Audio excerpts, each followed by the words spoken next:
getting an early preview of the work. Nobody else has seen it up to this point. And so we're going to have it presented in stages. Wray is going to go first. Pavlina is going to go second. And Scott Fullwiler is going to walk through some of the modeling at the end. Okay? All right. So, Randy, you're going to need to hold on to the mic for those who are watching online. Oh, I got to see that. I will try to speak loudly, but after 3 days of talking, You're good. Could be hard. That's fine. Anyway, I'm not Flavia. Flavia was supposed to present, but couldn't get here. So I got the PowerPoint last night, and I have looked at it once. But we wrote 2 papers together, parts of which will be in the Levy report. I'm pretty familiar with the papers. I just haven't spent a lot of time with the PowerPoints. So there's a consensus that the labor markets have recovered. I have a question mark there, whether that's true or not. Certainly the Fed believes that it's true and has been true for quite a while. In fact, all the way back in 2011, they were worried that we had reached full capacity because the labor markets were so tight. We've created 15 million jobs. The unemployment rate is near the pre-crisis levels. And the employment rate has finally started to recover a bit. I'll show some data. So here is the unemployment rates. The narrow unemployment rate overall is about 4%, the narrowly defined. There was some discussion of African American unemployment rates. They're always much higher. While the unemployment rate is down sharply, the orange or whatever color that is, the employment rate, you can see, has been very sluggishly growing, the blue one.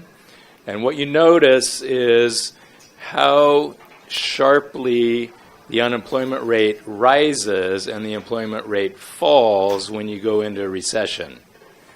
But recovery is very gradual. And it's increasingly gradual over the business cycles. And this time, the employment rate has barely budged, and it's still far below where it was before the crisis. So although it's come up a little bit, we're a long ways away from where we used to be. Yesterday, someone else showed up, maybe it was Martin actually, showed the broader measures of the unemployment rate. So the official unemployment rate is the one at the bottom. If we add in discouraged workers, we get the U6. In our paper, we discuss another measure where we add in some other discouraged workers who aren't included in the U6, plus involuntary part-time workers. We get something like 17 million people want full-time work and can't get it right now. So there is actually a lot of labor market slack.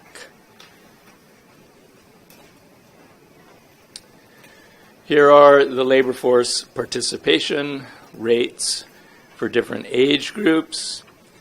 And right here we have for elderly people, I'll come back to that. You notice that sort of surprisingly, the labor force participation rate for people over age 55 has been rising. For younger people, it has been falling. And for the prime age, it had been rising, leveled off, and is down somewhat. So that's the prime age group. I want to focus on that one.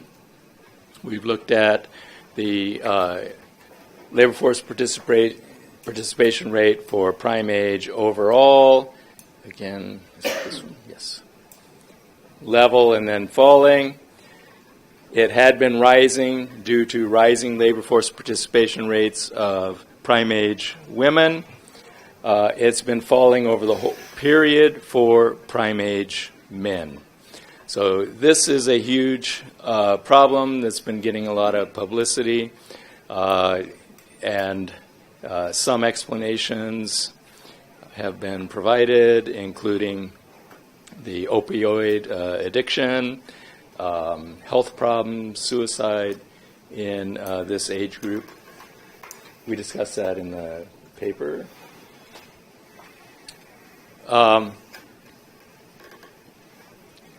Most economists and the Fed believe that what we face is supply-constrained growth, and some people have started to talk again about secular stagnation. We had the same discussions in the early 1990s, the first time in the post-war period that people had returned to this argument that maybe we can't grow like we did in the early post-war period because the supply side of our economy can't generate the amount of growth that we used to have. So they point to the aging of the baby boomers, which I'm going to come back to. There's a little bit of truth in that.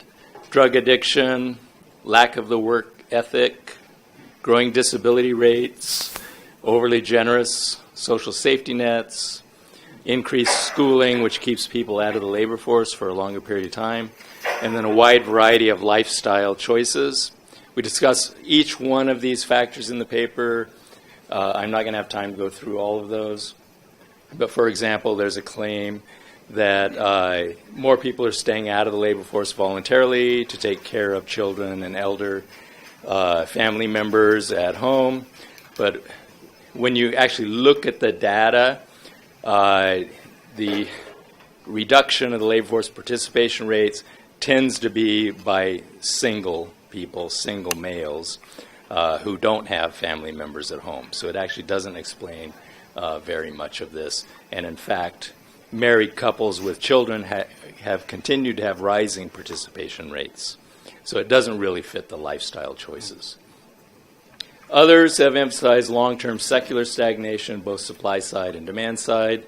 So Robert Gordon, who's a very well-known orthodox economist, ironically, whose brother was a radical left economist, and his parents were institutionalist economists, who Minsky had worked with when he was at Berkeley developing the employer of last resort proposal. But in any case, he's come out with a major book arguing that it is largely lower productivity growth and the lack of true technological innovations that generate growth that is the main problem generating secular stagnation. Many other people are focusing on robots and loss of manufacturing jobs, which is supposed to explain the declining labor force participation rates. And so the solutions are, well, this is as good as it gets. We might as well just settle for it and give up on jobs and give a basic income guarantee. So anyway, we discuss all of these things. I'm not going to have time to go into each one of them.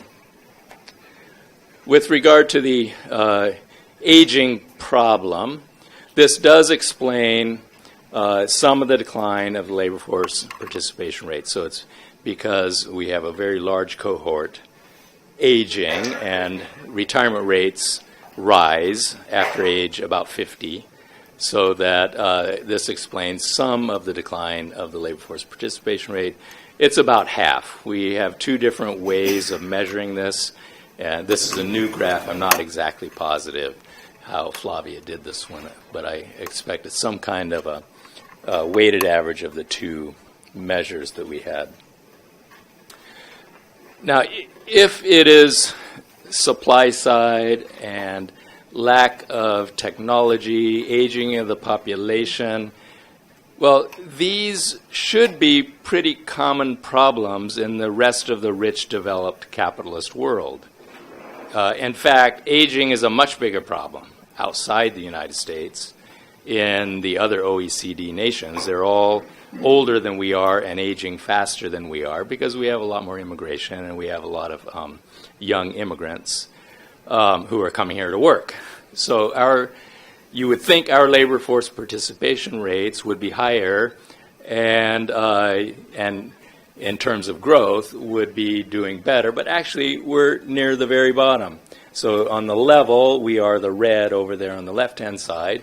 We're one of the worst in terms of our overall labor force participation rate. And in terms of the change over the past years since 1990, we're one of the few that actually had a falling labor force participation rate. So if it really was coming from aging and lack of technological growth, I mean, because technology spreads pretty quickly, it's very hard to believe that that is the problem if it's concentrated in just a handful of countries. Is the labor market tight? Well, good neoclassical theory tells you that a tight labor force ought to raise wages, which is why the Fed is worried about inflation and beginning to raise interest rates again. On the left-hand side, we've got the nominal hourly wage growth. It has picked up, but it's picked up from a very low rate of growth in the recovery since the global financial crisis. So it does not look like the labor markets are very tight.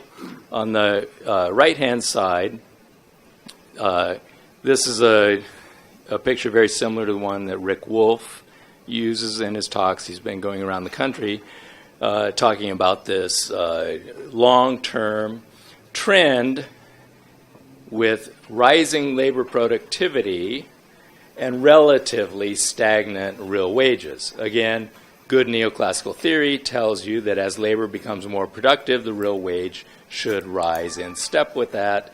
But in reality, they have diverged since the early 1970s. He has a graph where he plots it far back in time, and generally they had increased together. They no longer do.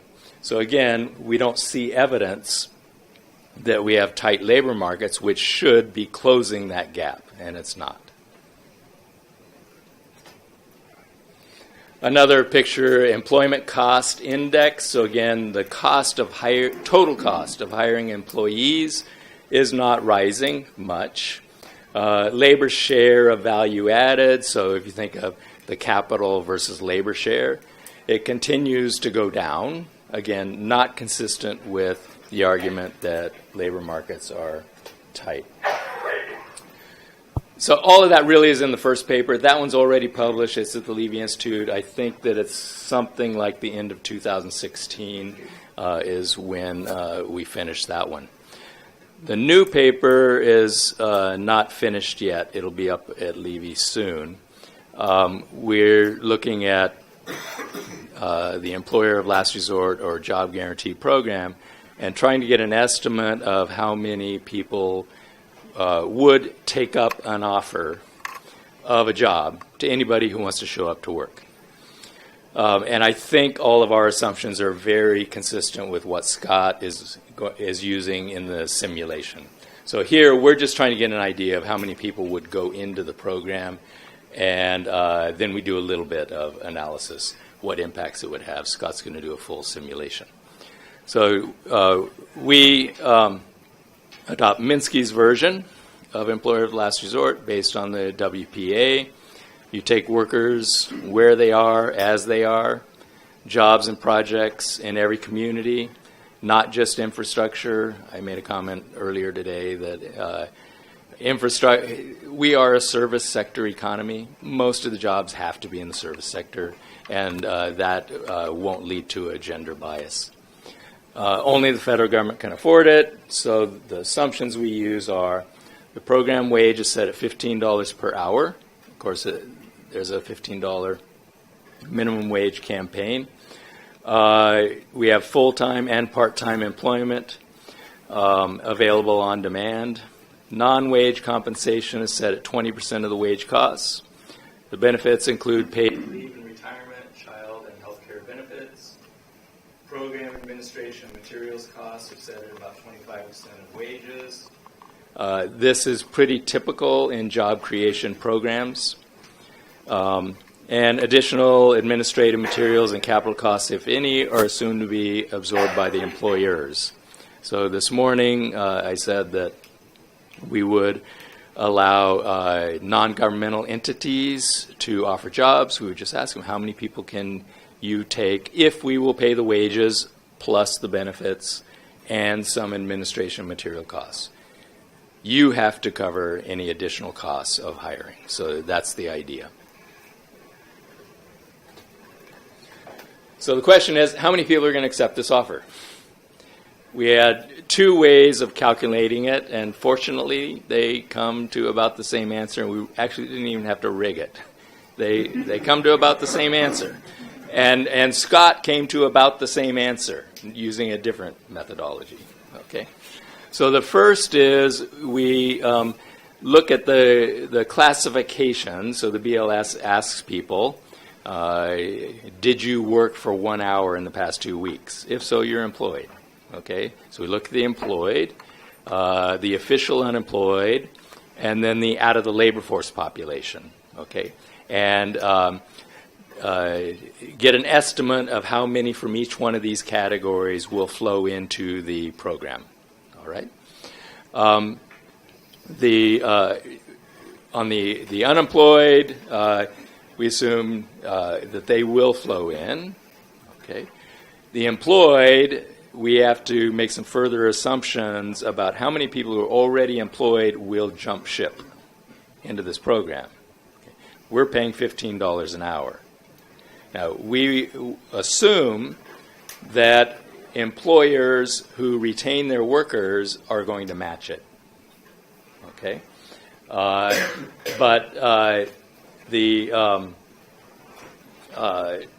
Some of the workers are going to are already working below minimum wage. Okay, so we're assuming that they will jump ship, definitely. And then the out of the labor force populations. So we have to break that down in further categories and assume that some of those will go in and some won't. The other is to raise the labor force participation rate of all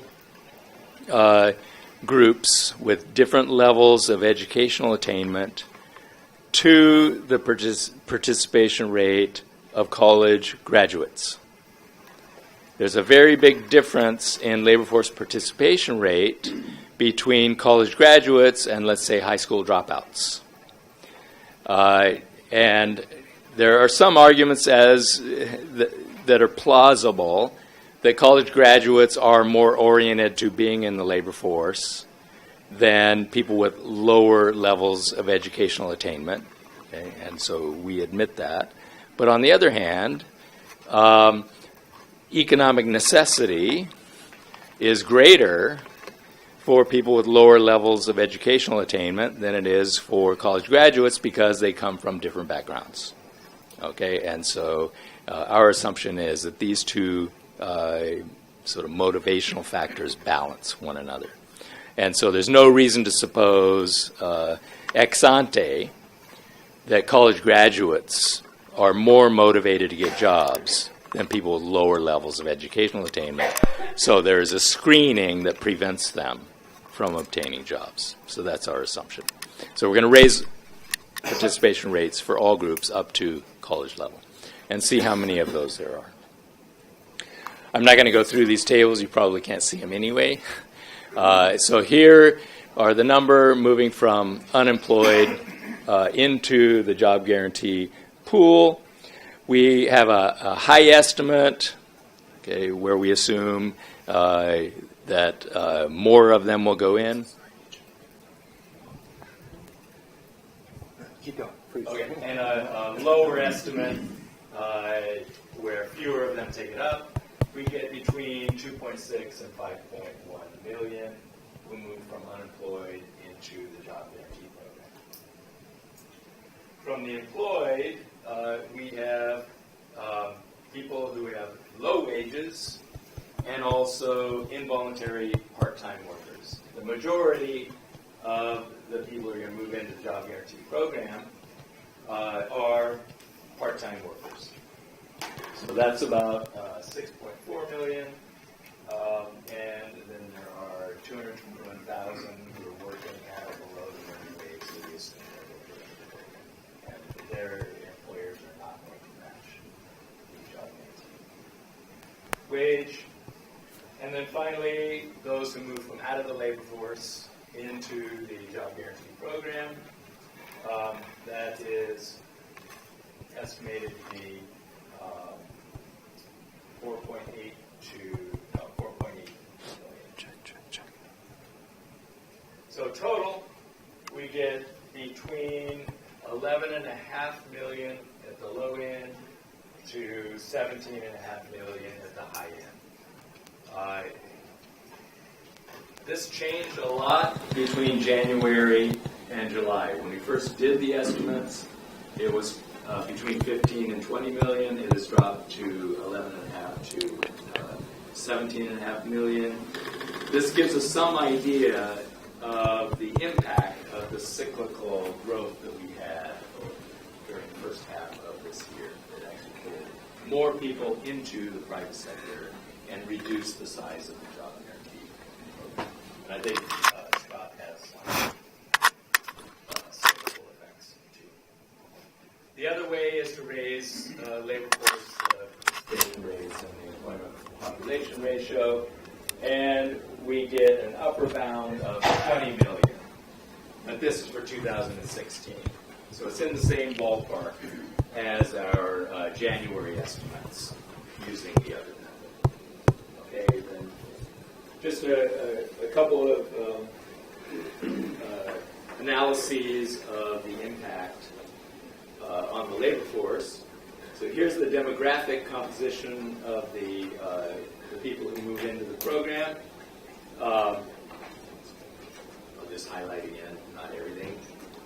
You will see that job guarantee program workers are disproportionately African American and Hispanic compared to the percent of the population.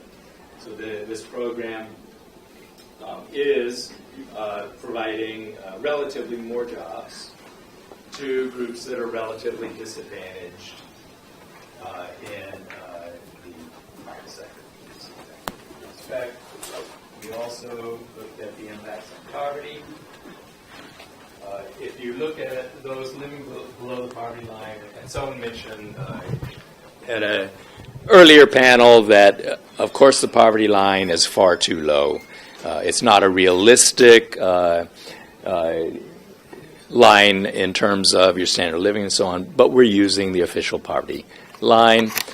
If you look at individuals between the ages of 18 and 64, about 31% of them have no work. So not having a job, surprisingly enough, tends to increase your probability of being poor. For children, it's much, much worse. Families with no workers have poverty rates of 90% for their children. So it's devastating for families with children to have no work. The job guarantee program at $15 an hour is going to give you $31,000. This is for one worker in your family. That is enough to lift families with up to 5 people in them out of poverty. One job, one full-time job per family will lift a family of 5 above the poverty line. So looking at child poverty, we estimate that if you have one member of your household, you're going to move 10.6 million children under the age of 18 out of poverty. If 2 members worked, you would move 14.6 million children. Well, sorry, one member works full-time, one member works part-time. You'll move 14.6 million children out of poverty. So it's an extremely effective anti-poverty program, while the war on poverty was a very ineffective method of raising people out of poverty because it was too stingy. Okay? With decent pay, one job, will do it. And 2 jobs will raise most out of poverty. And I think that is it. Minsky wrote a lot on poverty and unemployment, mostly in his Berkeley years, when he was at UC Berkeley, which had a very strong institutionalist tradition in labor. And we collected all of those in this book published a few years ago, Ending Poverty, Jobs, Not Welfare. And I recently had a book which has, I think it's chapter 4, which lays out his job guarantee program. Thank you.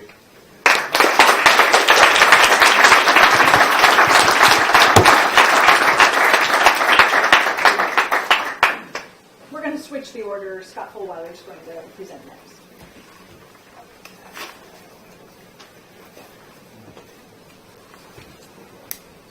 Do you have the clicker in? Oh, wait. There it is. I never had it. You never had it. Okay. Okie dokie. Well, yeah, so we just changed the order like 2 minutes ago. Anyway, so my role in this is to simulate the program. I don't know if you're familiar with some of the stuff I've done on this in the past, but I've published 2 papers in the past that have simulated this. This, far and away, though, has way more bells and whistles than anything I've simulated before.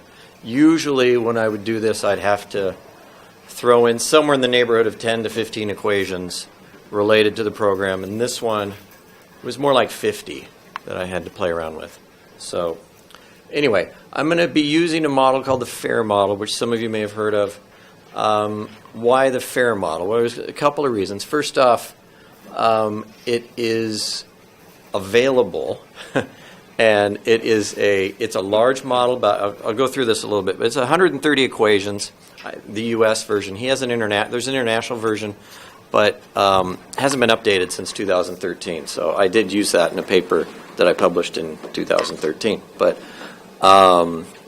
anyway, designed by Ray Fair at Yale University. Started it about 1972, something like that. It's been around for quite a while. Anyway, it's, as I'll get into here in a second, it's a fairly Keynesian model of the economy. It has a lot in common, as I'll get into, with some of the more the stock flow consistent models you see in post-Keynesian economics, with one big difference, which is it's actually fit to data. Okay, which you almost never see with the stock flow consistent models, not because they're not good at it, but because it's really hard. And so to find a model that has done all of that and has a number of characteristics that you think are reasonable, that's useful. There's one other thing, which is I have a little bit of a competitive advantage with this model because the program that Ray Fair designed to run it in, you can actually run it in eViews, but you get a lot more bells and whistles if you run it in the program that Ray Fair designed. But that program runs in DOS, and I'm old enough to know how to do DOS, so that works out. So anyway, we'll go through this a little bit here. Anyway, these aren't great PowerPoints, but just needed to put together some things for you to look at, and so I wouldn't forget. But as I said, 130 equations, 30 of them are stochastic, which means we're running regressions. We're statistically estimating. Those are the core things going on in the economy. The other 100 identities relate to, in particular, the national income and flow of funds accounts, which are nearly entirely integrated. So again, it's fit to data, not just unemployment or something like that, but it's fit to the actual national income accounts, flow of funds accounts that are increasingly significant, particularly for heterodox economists. He's got the 5 sectors, as you can see there. The reason why I put down the spending equations, supply equations, and the numbers there is because he's got about 3 or 4 times as many things going on in each of those sectors as, say, the traditional dynamic stochastic general equilibrium models. So he's got 3 consumption equations, right? It's got durables, non-durables, services. 2 investment equations, as it says there. He's got 3 labor force equations. He finds that in order to really project the labor force, you need the men 25 to 55, women 25 to 55, and you need another equation for everybody else, or that you're not really capturing that. And then he has, for each sector, he's got a jobs equation, hours per week, and so forth. So as you can see there, the central bank is in there because he's fit the data to a Federal Reserve interest rate rule. He's got government purchases. He's got the actual tax rates embedded in there, and he's got payroll taxes as well, corporate taxes, and one thing I didn't put in, he's got the transfers in there as well. So, okay. Anyway, as I said, it's a structural Keynesian model, which in our field, particularly in the neoclassical world, that gives people quite a bit of pause. But the other thing about the fair model, it's been around a long time. He's published stuff on this. He's published studies using this models in virtually all of the big-time journals. So it's not like it's not a respected model, but there is obviously controversy in the field about that for reasons I won't get into. They're pretty academic. But, well, I guess I will a little bit with one line there. The rest of the field generally thinks that you need to have these micro-foundations within these models. And the structural models generally don't do that. They're much more of an aggregation, much more of a top-down view. But those models have their own views. For instance, right, those are the models that a lot of folks are using. None of them saw, say, the financial crisis coming, et cetera, et cetera. So they have no financial system. That's kind of an issue. The other thing, the fair model stability of structural equations, those 30 stochastic equations, he hasn't had to change them hardly at all in the last 45 years. So that tells you something. Over a series of business cycles and policy regime changes, he hasn't had to change very much in the model. As I said, the stock flow consistent models are structural too, so people in the post-Keynesian world shouldn't have a problem with it. He's tested it against various other models, and it's done quite well. I'm not going to go into those. He was able to, in somewhere around 96, 97, from his model alone, tell us that there was a stock market bubble because all of his structural equations were doing just fine, except for one, which is his stock market one, and it was completely under-predicting the stock market, and everything else was doing fine. So it sort of suggested to him, obviously, that something was wrong. And then a lot of these traditional wealth multiplier effects that you have in these models that he gets are nearly identical to what the literature in those specific areas, dozens and dozens of paper has said should be happening. So anyway, and then this is one of the really terrible slides, but this is a number of things going on in the model that from the perspective that we take, we would like to see in a model, right? As I said, national income product accounts. He's got expectations. They're not the rational expectations kind. Again, I don't want to get into too much technicality there. Nominal rates rather than real rates drive spending, and he's done a lot of empirical research on that one. There's no natural rate of unemployment, non-accelerated inflation, meaning you get unemployment down to, a little bit below what you think the natural rate is, and you're not going to get inflation going 10, 20, 30, 40, 50%. You'll get some inflation, but you won't get the sort of crazy sort of thing that you see in neoclassical textbooks. And Kreisler and Lavoie basically have the same, come to the same conclusions, and they cite a number of Fed studies that come to the same conclusions as well that are exactly consistent with what Fair's doing with his inflation estimations, his estimated equations. There's no loanable funds market, which we like. Let's see, he's got a kind of a markup pricing in the price level, et cetera, et cetera. So this one seems so rational unless you're an economist. Investment spending is driven by sales. Right? Firms expand capacity when they have the sales to do that. I know economists have a really hard time believing that that's what happens, but it is. So, okay. So the simulated job guarantee. So Randy was talking about, was walking you through those categories within the current population survey and where he thought the jobs would come from. So I have essentially the same thing. So I have part-time for economic reasons. So I have a higher bound one and a lower bound. You had two of each. I just have one of each. But part-time for economic reasons. And there's a couple of other things that are in the part-time, the UWFT and the child, that go in the higher bound. The last one for each, we had two different views on the who's coming out of who from the unemployed, the officially unemployed, are coming into the program. One of them was based on duration. One of them was based on, what was it, temporary or not temporary? I can't remember exactly what that was. Yeah. Anyway, so the one that was based on duration is the one in the lower bound, meaning have you been unemployed for more than 5 weeks? And the other one's based on everybody who's, I think that was unemployment rate less laid off temporarily. That's the, I guess it says it right there. That's it. Yeah, and so then we have the people who say they'd like a job but they haven't been looking. Anyway, so those are the two categories. Went out and got essentially the same data. There were some little differences because you did two of each, higher bound, lower bound. But okay, so I ran regressions for each of these because these are not in the FAIR model. The FAIR model does the official unemployed. I didn't want that. I wanted a bigger number of folks.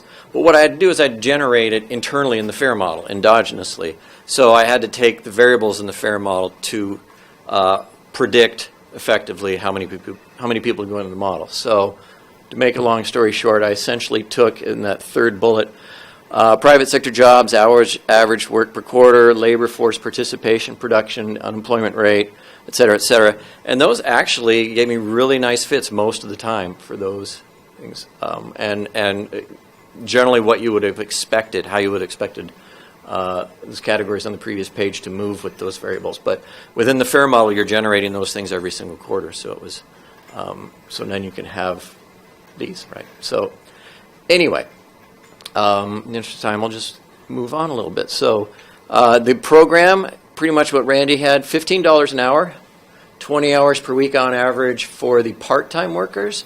Full-time workers, 40 hours per week on average. So what you end up with basically is the average was about 32 to 33, somewhere in that range. So non-labor costs, we added 25%. These are purchases by the government from the firm sector. Then we had benefits package, which was another 20%, split evenly between purchases from the firm sector, healthcare, childcare, and transfers to the household sector, paid time off, et cetera. Okay. Job guarantee employees, some of them are going to pay, well, they're going to pay the employee portion of the payroll tax. Put that in there.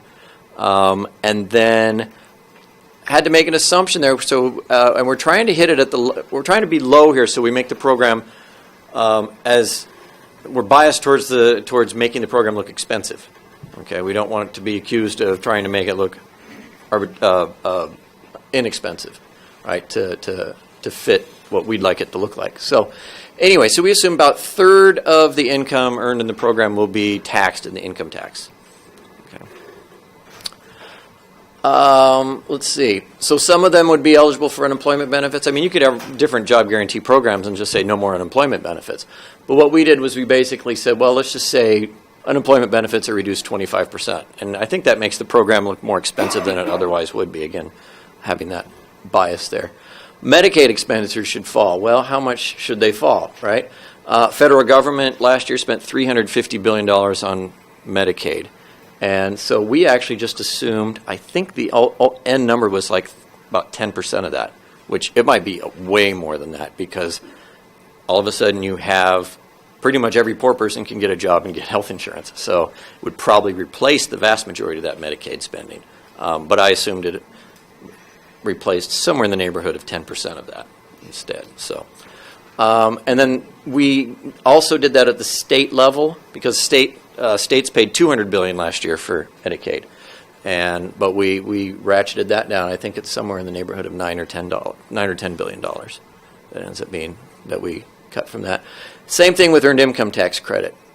Now we spend a lot less on those, but we're still being very modest in how much of those expenditures we're assuming are reduced. So again, biased to the erring on the side of the program looking more expensive. Okay. Then the last thing we did is $15 an hour is obviously higher than the current minimum wage. So we had to do something about that. And there's one private sector wage in the FAIR model which covers all all wages and salaries, but also non-wage benefits and things like that.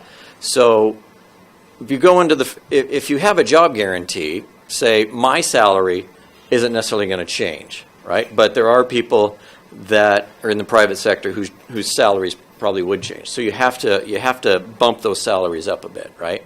So we basically said about 20% of the difference between the $15 job guarantee wage and, did I say 20? Yeah, I said 20% of the difference between the job guarantee wage and the minimum wage and the benefits that the minimum wage workers receive, which isn't much, we assumed, would be passed through to the private sector wage. Again, I think we're erring on the side of making the program look like it's more inflationary in this case. Anyway, so here we go, just keep going. So, some results. Now, before I do this, we're using the FAIR model's forecast for 2017 to 2022. It's uninteresting to look at that forecast, okay? Structural models converge to basically their trend within a few quarters, right? Well, most models do that, actually, whether they're structural or not. So that part is uninteresting. What's interesting is to see how you deviate from that path because you threw in a job guarantee. So one thing you won't see here is a cyclical component because it does have that convergence. You will see some things that look kind of stabilization-like. But the other thing that we're going to do, because I've got a larger paper coming out on this, is going to also simulate this exact same thing, but in the 2009 through 2016 period. So you will see sort of a big recession and then a recovery and what the job guarantee does in that. So, and that'll actually look even better for us in terms of macroeconomic outcomes than what you'll see here, which is still pretty good. Anyway, so what you're going to see, everything you're going to see is the differences from the simulation with the job guarantee and that FAIR model base forecast. Okay, so just those differences. Okay, so this is the number of jobs that you would have. So you have the high and low. We phase this in over 5 quarters because it kind of disrupts the model to solve it to just all of a sudden do it in 1 quarter. So we phase it in about 20% each quarter. So you can see we go up to about, 19 million with the higher bound and 15.5 million, and then it comes down, right? Because the private sector starts to do better as a result, and they pull some workers from the job guarantee. Right? Okay. This is real GDP, and I normalized it with 2017 quarter 1 as the base. So you're getting somewhere in the neighborhood of $650 billion a year within 2 years, and then tails off a bit to, 500 billion, et cetera. So, and these are real GDP numbers, not nominal. So when I get to the cost of the job guarantee, the spending, that's in nominal, so you don't want to compare it to these numbers necessarily. So, and I'll tell you what the comparison is actually when I get there. Okay. Here's something that's interesting. The private sector will create jobs in response to the economy doing better, right? So we have the private sector creating nearly 3 to 4 million jobs on average a year, additional jobs, as a result of the fact that there are people earning $30,000 a year, et cetera, and spending in the economy. Yeah, this is basically a one-off effect, right? And so it kind of stabilizes right there in the 3 to 3.5 million range, depending on if you're in the long or the higher or the lower bound. Right? So, okay. Inflation. What happens to inflation? People always say, well, that would be so inflationary if you do that, right? So, employing 15 to 19 million people at a living wage with 25% spent on non-labor costs, 20% benefits package, at its peak adds a little bit less than 1 percentage point to inflation. And then that tails off to be macroeconomically insignificant, right? Which is what we've been saying would happen for 20 years. And it's what's happened every time we've simulated it in any model. So it's, if you put it in, the economy's going to do better for a while you're implementing it. But that one-time increase in inflation, which itself is not a big deal, the Fed would love to have 1 percentage point more inflation than it's had on average the last 7 or 8 years. So anyway, so the program, at least in these simulations, is not inflationary. Okay. Spending. Here's the spending on the program. Let's see, impact. Okay, so you've got the high on the left and the low on the right. The the first one you're seeing is the direct spending. So the higher bound one, about $650 billion. The lower bound one, I can't see that. What, 530, something like that. Okay. So not a super expensive program. Certainly less than the, $2 trillion in the basic income simulations that you get, and those weren't even an above poverty level transfer. So anyway, now what's the next number? The next number is what is the actual effect on the government's budget? Okay, because some of these people are paying taxes, they're creating more economic activity, et cetera, you're reducing unemployment benefits, what's the net effect? So the actual budgetary effect is significantly less, right? For the higher bound program, 500 and some billion, and for the lower bound, 4. Am I right? Am I saying that right? $400 billion. Okay. Now, additionally, and I did this as a percent of GDP now, so you have the same two things you saw here, the first two, but now they're in percent of GDP terms. So 3% of GDP. It's not an expensive program to employ 19 million people, 18, 19 million people. And of course the budgetary effect, more like 2, right? But then the other one is we take out the effects of the additional debt service from the program, because the FAIR model is assuming the government's, its trend has the government already in a deficit.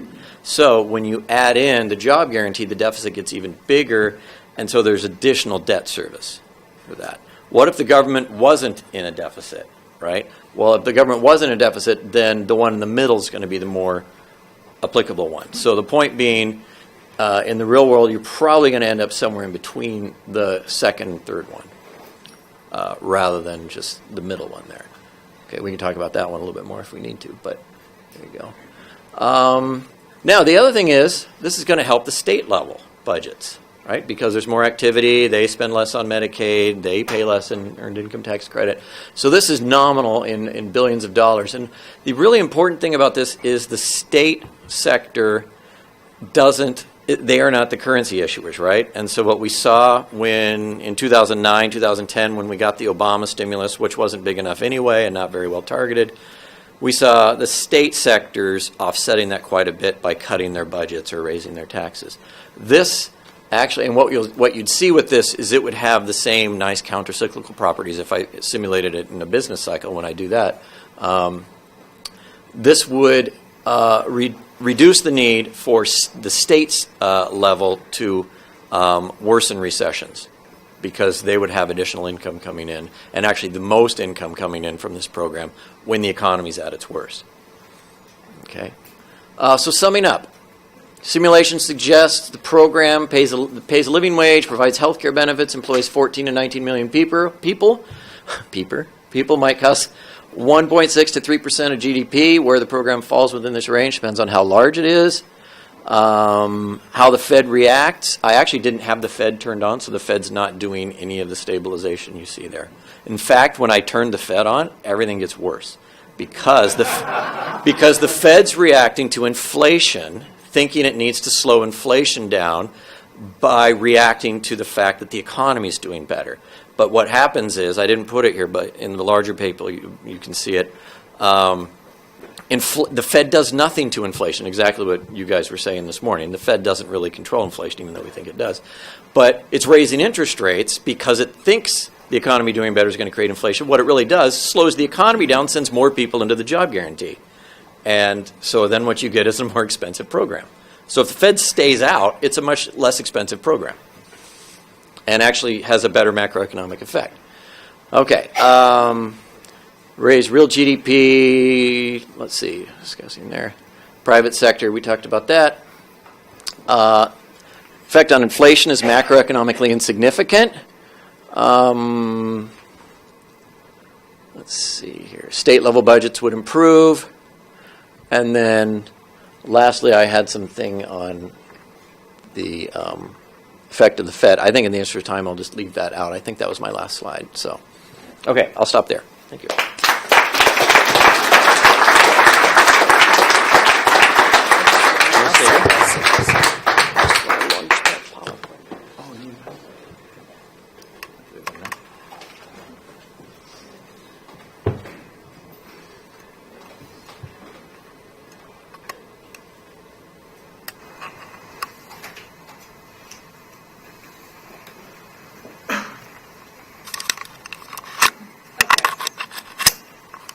So my contribution to this project is basically to answer the perennial questions. But what kind of jobs?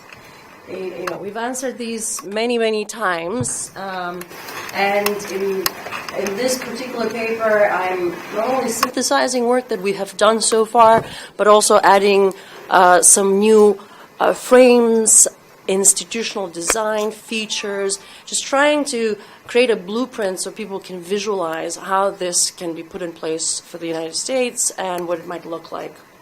Now, but I want to first start with the question, is it time? Well, yes, of course, we think it is time. It's, past due. But I wanted to give you some statistics on American attitudes towards job creation. The job guarantee, I would say, is relatively new in the public's opinion, even though we've been working on it forever. And, certainly government job creation programs have not, are quite old. But the job guarantee proposal, I think, got its inauguration in the Rolling Stone magazine piece by Jesse Myerson, if he's here. He wrote a piece called 5 Economic Reforms Millennials Should Support.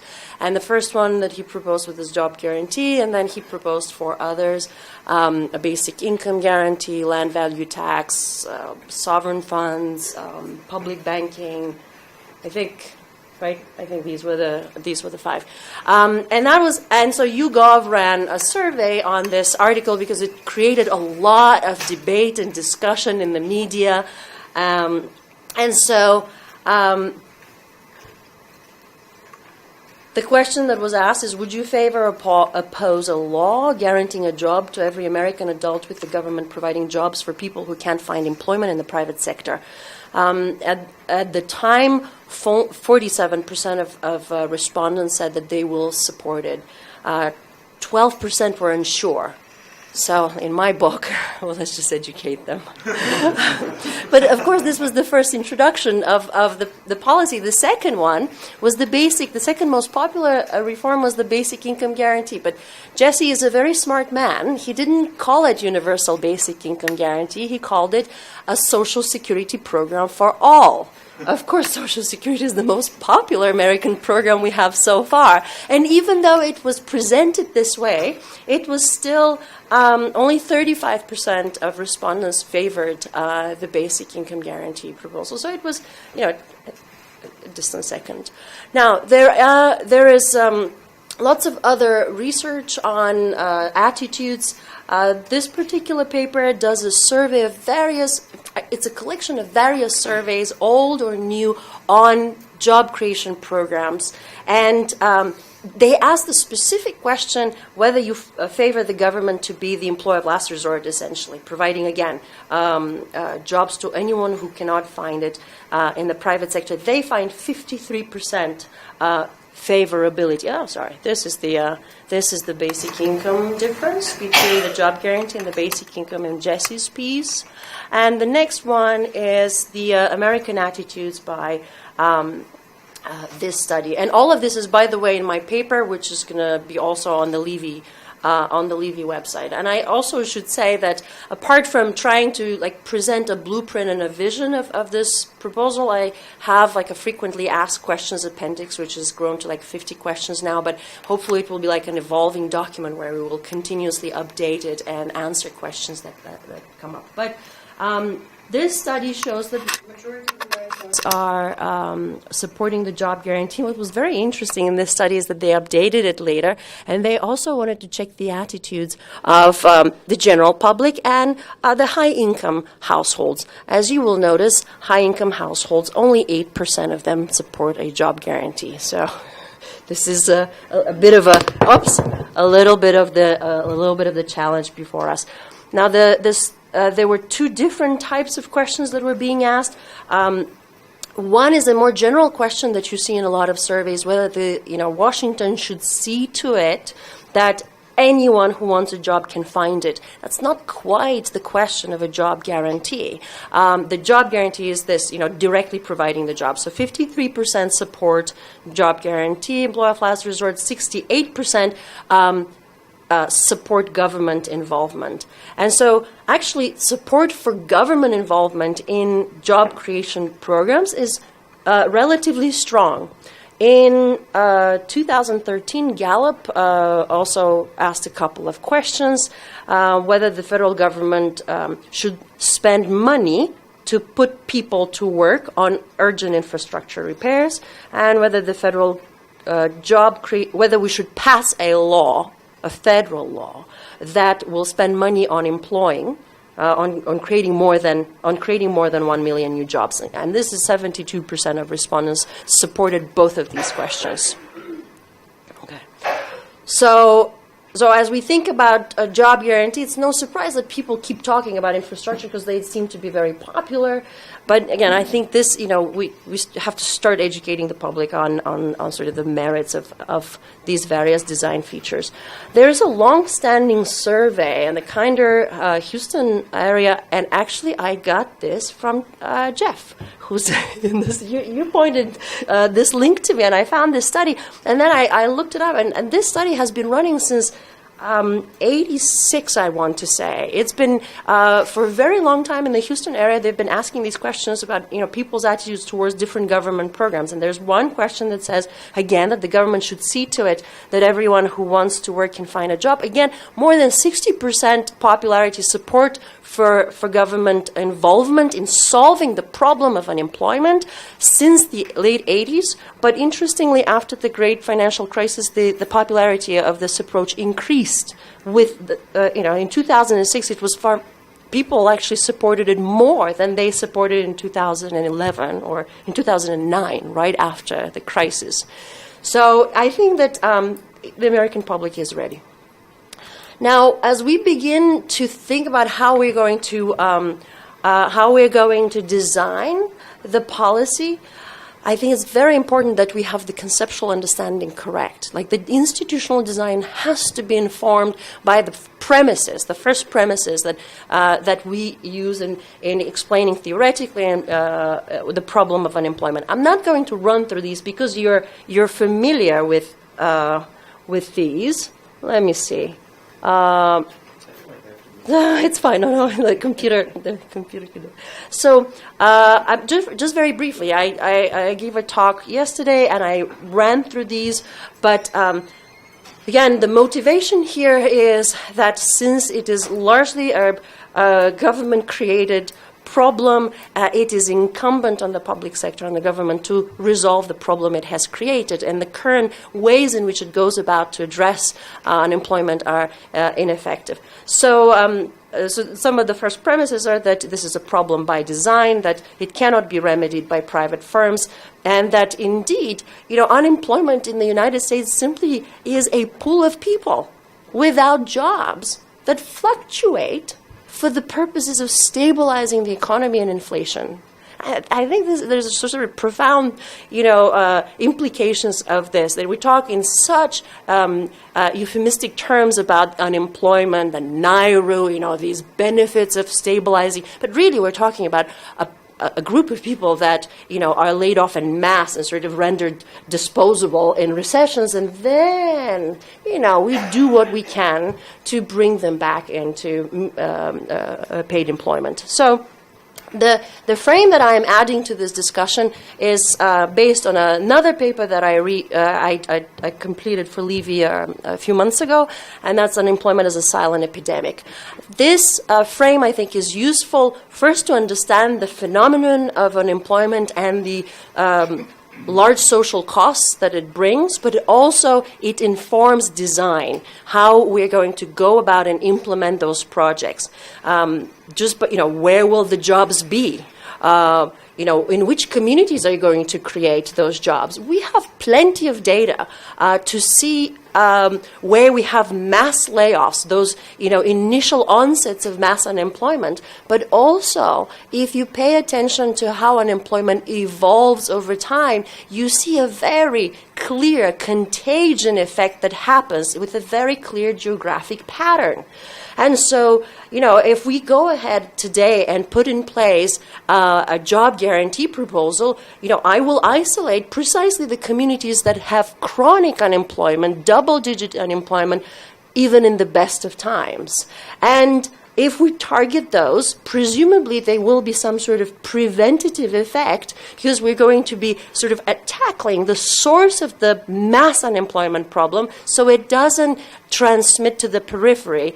It kind of stalls the avalanche effect. So if this doesn't quite make sense, just go on YouTube and click on the map of unemployment and watch an animation of how unemployment behaves. I think that it's a very strong visual that can teach us how do we go about and target the job creation proposal. It is a universal proposal, but you have to begin somewhere, right? Okay, so then I don't know why this is doing, okay. Then what are the objectives? Objective number one is that to provide decent jobs at decent pay on demand to all individuals of legal working age who want to work, irrespective of labor market status, race, sex, color, and creed. And the job guarantee is always, the job guarantee always has to clear this enormous standard of solving all sorts of social problems. And we do talk about the benefits of this approach, that there are enormous benefits to this approach. But our objective number one is guaranteeing decent jobs at decent pay. There are then additional objectives. And from here, those additional objectives are basically situated within the narrative of how we understand the problem of unemployment, how we understand the right to a job as a basic human right. And so it is going to be part of the objective of the policy to guarantee that right to people. And it does so by implementing unemployment safety net, right? We just capture everyone who needs a job, not through income support, but also through job support. Okay, and so there are other things. The objective is to be targeted, to create job opportunities in close proximity to the unemployed, to create suitable work opportunities for people with varied skills, to serve the public purpose, to create an employment buffer stock, establish a minimum wage, all of the things that have been discussed so far. But again, I want to emphasize that this policy will serve as a preventative policy that inoculates against the large social and economic and political costs of unemployment. So you can use it as a tool. This is your institution. You have a problem to solve. You have other multiple deprivations to solve. Use the job guarantee to address those multiple deprivations. Do you have areas that have,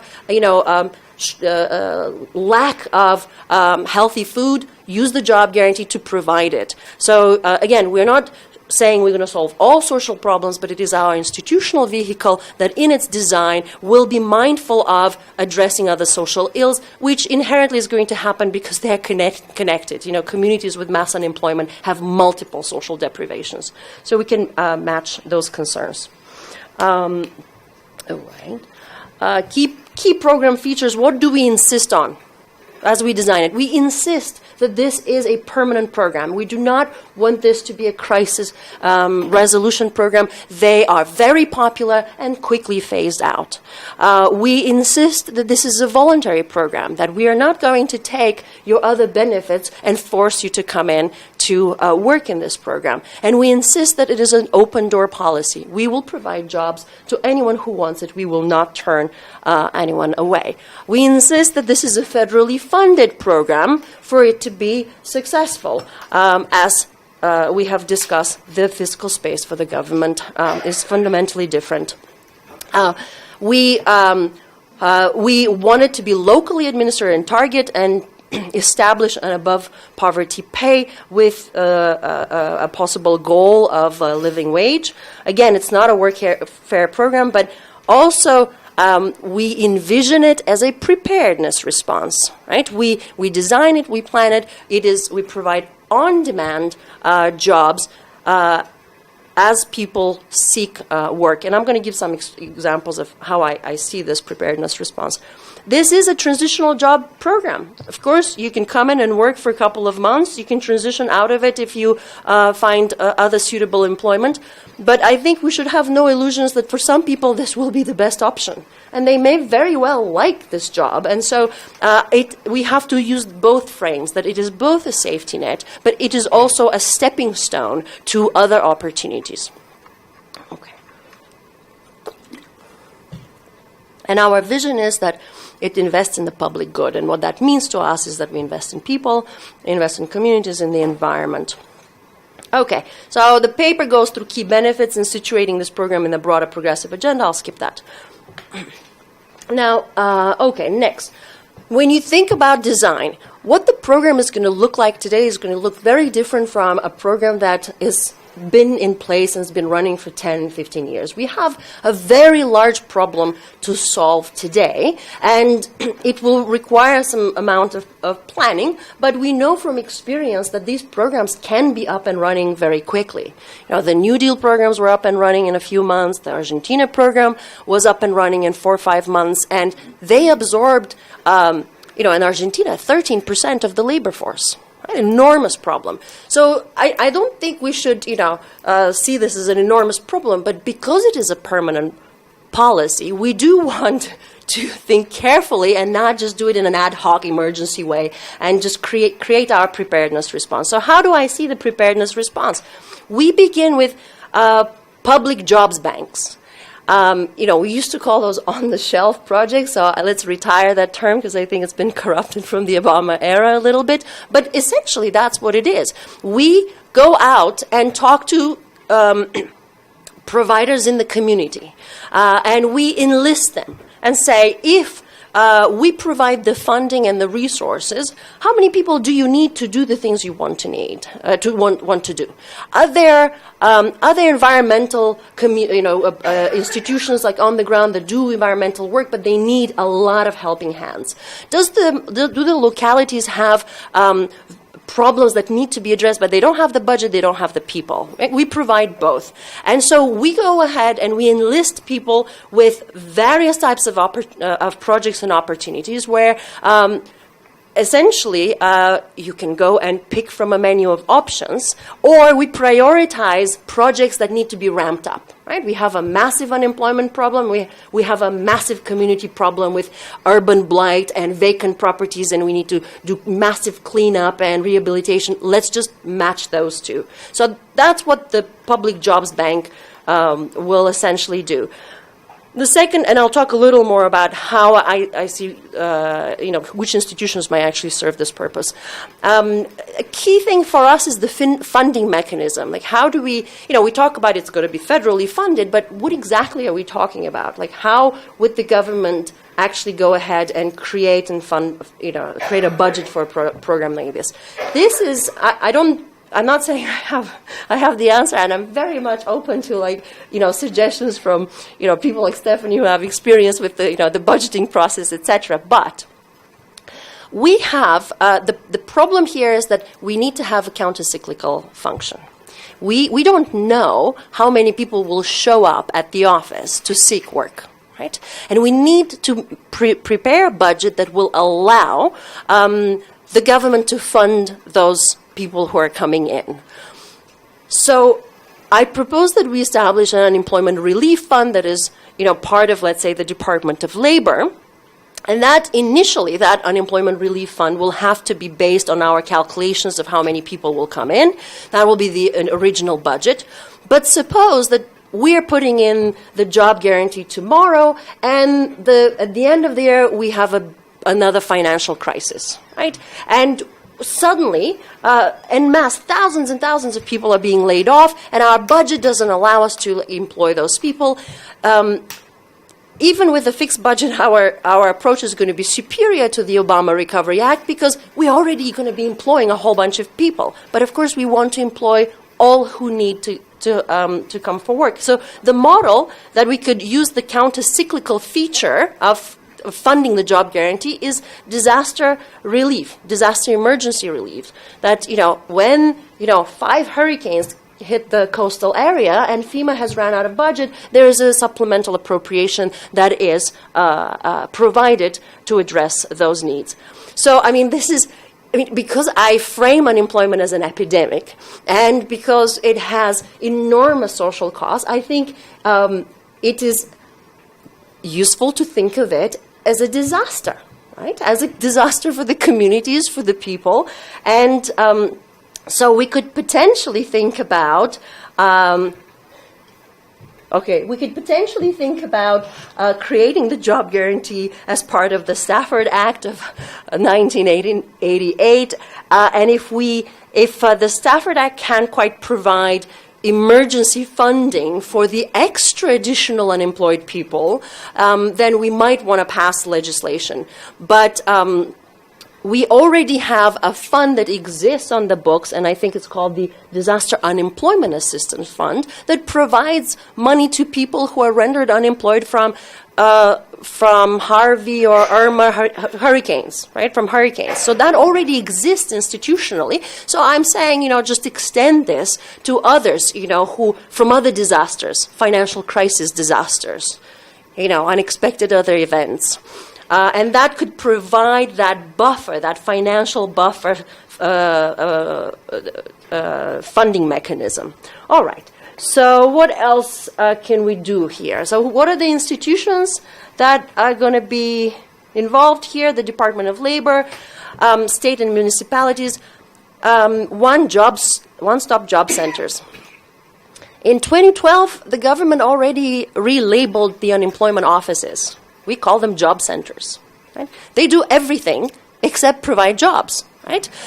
So you go and you register and you say I'm unemployed, and then you have to jump through a bunch of hoops to get your unemployment insurance. The state coordinates with the federal government to provide the payment. So we already have a system of providing the checks. Like, we don't have to engineer a whole new infrastructure for this whole thing.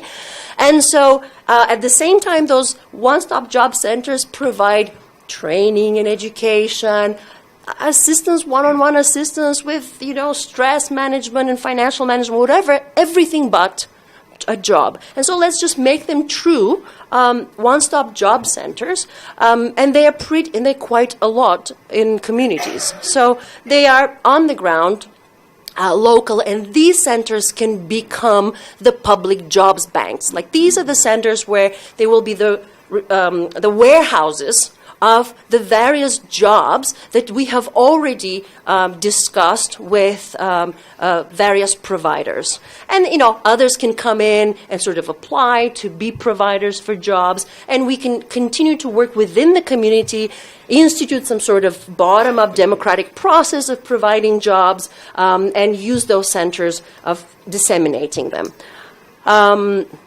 So that is, that's going to be the federal funding comes in, the way it comes in with unemployment insurance. People come in to the unemployment office and they say, okay, I'm unemployed. And they tell you, okay, you can get unemployment insurance, or we have a job for you. You can choose. If you get the job, you're no longer eligible for unemployment insurance, so that expenditure automatically comes down. But you're not forced. Nobody takes away your unemployment insurance. It expires within a few weeks anyway. And so if you decide to, stay on this meager check of unemployment insurance for a few weeks, by all means, take some time off. But if you think it's not enough and you would like to, come in the community and do something in the meantime while they help you with your resume and finding another job and all these other things, then we provide that opportunity part-time or full-time. And so that is the question here would be, who would be the employer of record? I would say the employer of record will be those institutions that are providing the jobs, the libraries, the schools, the environmental groups that are doing cleanup, the community farms. I'll give you examples of what I'm imagining. And they could be the employer of record because the lawyers can correct me if I'm wrong. I think we need legislation for federal hiring. I don't think that the Department of Labor can be the employer of record. Of course, they're federal jobs, but I don't think that like creating a new deal, like a federal employees, like a program of new federal program will need a legislation, right? So this is a question for the lawyers, and I'm looking forward to some thoughts on this. Now, okay. Finally, what kind of jobs? I'm imagining a National Care Act. So we're proposing sort of this broad term of National Care Act of what kind of jobs we could do. One thing I did not say in the previous slide is that I have this proposal from a few years back that the job guarantee could be run through nonprofits and social entrepreneurial ventures. So they could be the ones coming in, applying to be providers of jobs. But what they can also do, potentially, is petition directly the Department of Labor and say, write a grant and say, here's a project, here's how many people I need, here's the particular community need that I'm solving. It goes through some sort of local approval, if you want, municipal approval, and then goes to the Department of Labor. So you can have a completely bottom-up proposal approach from the communities themselves and maybe even the unemployed themselves. If they organize, if they self-organize, and they say, here's what we need. We've got a lot of at-risk youth in this community. We're going to band together and create, a nonprofit to create a program. You can either go and work through these jobs banks or petition through a grant directly to the Department of Labor, and we can talk about the merits of whether this is a better or worse way of administering it. But then we talk about how, what kind of jobs, I'm envisioning a National Care Act, and here really we're talking about care for the environment, care for the people, care for the community. And the examples, there are limitless examples of the kinds of things that we can do. We can categorize them. I think because of the urgency of the environmental problems, this could be our tree army. This could be the project that addresses this one acute social need. Let's go full steam ahead. And then we are going to categorize and create a taxonomy of monitoring programs, of rehabilitation programs, and public investment, putting in new investment programs. I don't know how much time I have, but I have so many examples of what we can actually do. So You've got 8 minutes. I have 8 minutes? Yeah, the entire panel. Oh, okay. All right. So I have examples, and they are in the paper. And so when people, go on Facebook and Twitter, it's like, but what kind of jobs? The first thing I say is look around and tell me what you want to have done. And the second thing is, if you don't have the imagination, come to me and my friends. I think that, we can come up with some ideas. And I have specific examples of what you could do in a mining community, what you could do in a wealthier community, and et cetera. Okay. So I'll stop here. Okay. Thank you very much.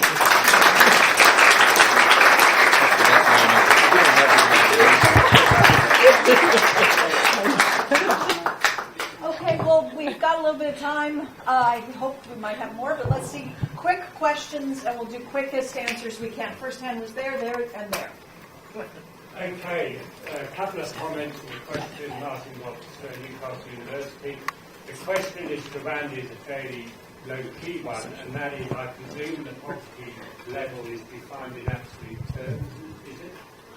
Right. Yes. Not relative. Okay, comment for Scott. I think talking about the cost of the job guarantee program is an example of bad framing.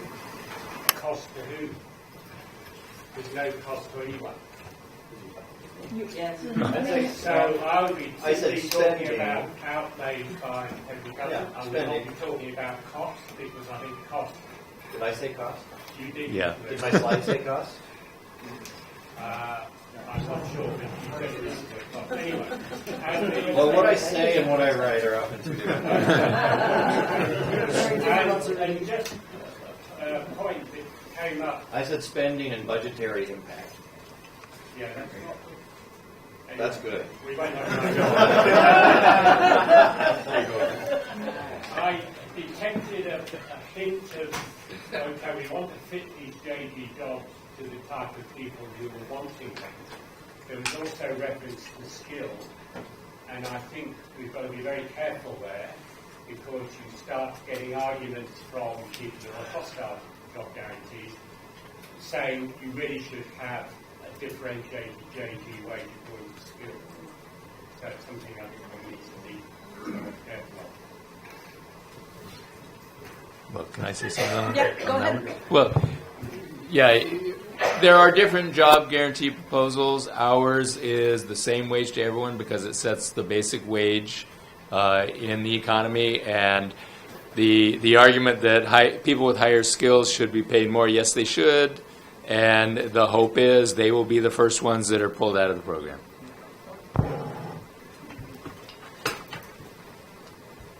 I had this ordered. You're all supposed to remember. Are you second? Okay. Well, you go ahead. Go ahead. So just so if you've got people applying for these programs, how do you control or limit fraudulent applications? Fraudulent from whom? The people the jobless people? No, the people who claim to be providing jobs. How are you going to make sure that 20 people don't get together and submit an application that sounds great but it doesn't work? Every program has quality control. You have to vet them. You have to see it's a legitimate thing. What I'm trying to say is that there are, number one, community groups that already exist that are trying to serve the public good that are understaffed and underfunded. We don't have to reinvent the wheel. We can add supplementary labor force for them to do the work that they need to do.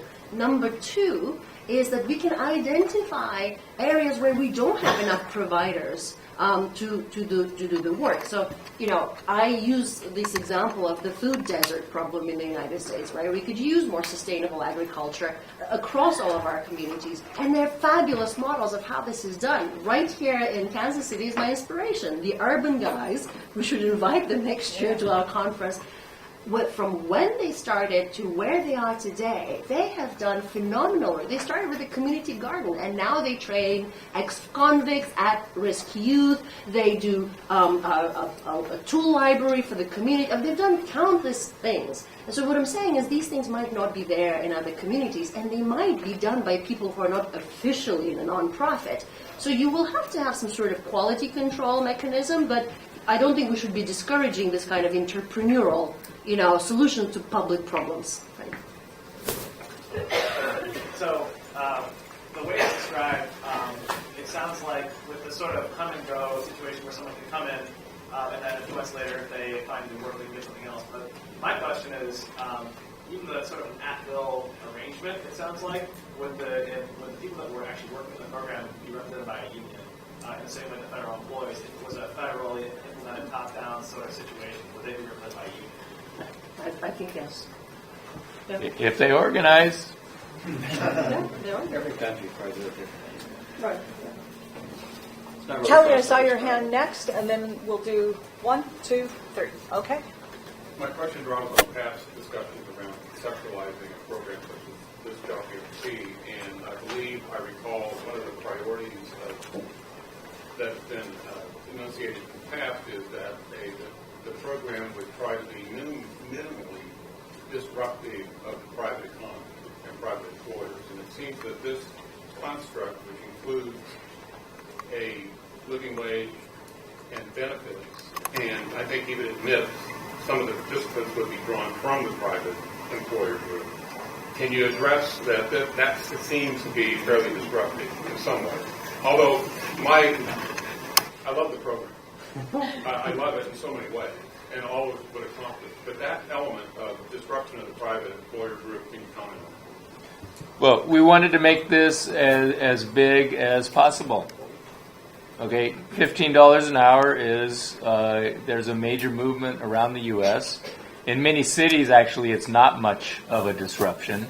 The minimum wage is either legally or just necessary. It's close to 15 anyway. But, yes, we could have made the program smaller and said fewer people will take it up if we paid $8 an hour. But we wanted to make it really big and show you it doesn't cause inflation. Okay? So it's not disrupting the macro economy, even with a very high wage. And you might say that there may be a benefit to disrupting some of the awful private sector jobs. I have done. There's you. and then I think it's kind of a nice disruption to say now it's not just profitability that determines a viable business, it's contributing to the well-being of your workers that determines whether or not you're a viable business. I was done. So I'm a little confused. Let me start, because a lot of us who heard about the job guarantee from you were under the impression, number one, that it would definitely be federal. It sounds like you're pretty much going to go out into private enterprise to find the jobs rather than creating federal jobs.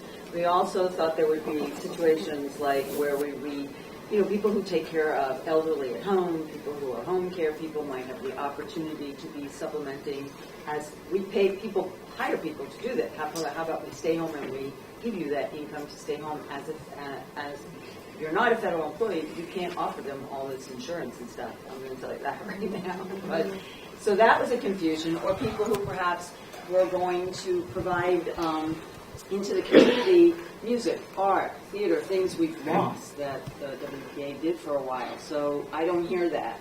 I like the idea of helping a nonprofit, because we're a little nonprofit. We could love that. But so I'm asking that. And then if people are doing this as just a transition between being out of work and going back to work, having a job that doesn't fit your skill is not going to help you get back to a job with your skill, because they will look at you and go, well, you weren't doing anything for the last 6 months. That translates you back into that work environment that you were in before.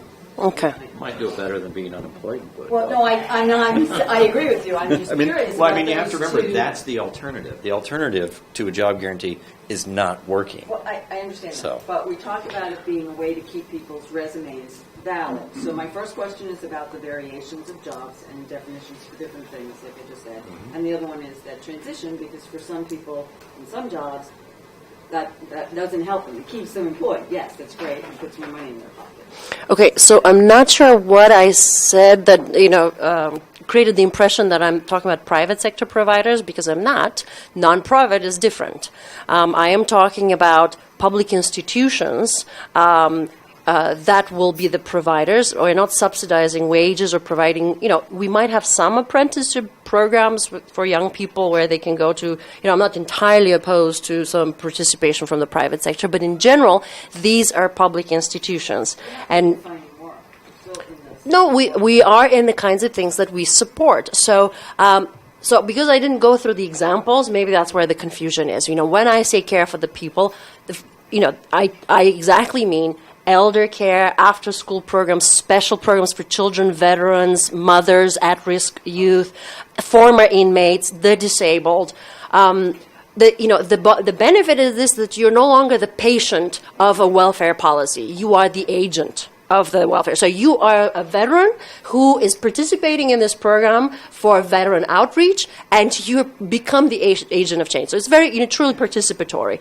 The other thing that I was going to say is that we can have a model, to your second question, of shadowing people. Very often people say, well, how are you going to create quickly jobs? All of these unemployed, nurses or teachers. Well, how about we create a program of shadowing teachers and nurses? And that's your on-the-job training while you relieve the pressures on the teachers in our public schools and in our hospitals. And so it becomes both an on-the-job training that is suited to your interest, and where you want to transition, then you become a public school teacher. Get your certification, and then. If I had a job and I lost that job, and eventually I want to get back to that job, well, I'm out of work for 6 months. When you go for an interview, they go, "Oh, well, you haven't been doing that job for 6 months, so you're away from that."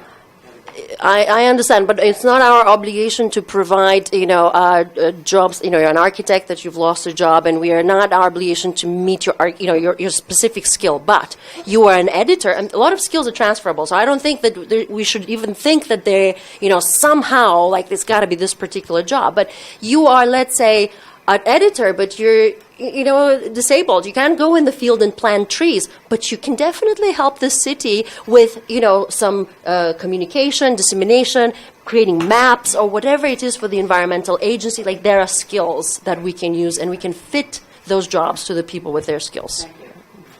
I'm so sorry. I'm going to have to cut it off. Because the interview with Robert Skidelsky is starting in 4 minutes in the Student Union Theater, and I know that you don't want to miss it. So thank you.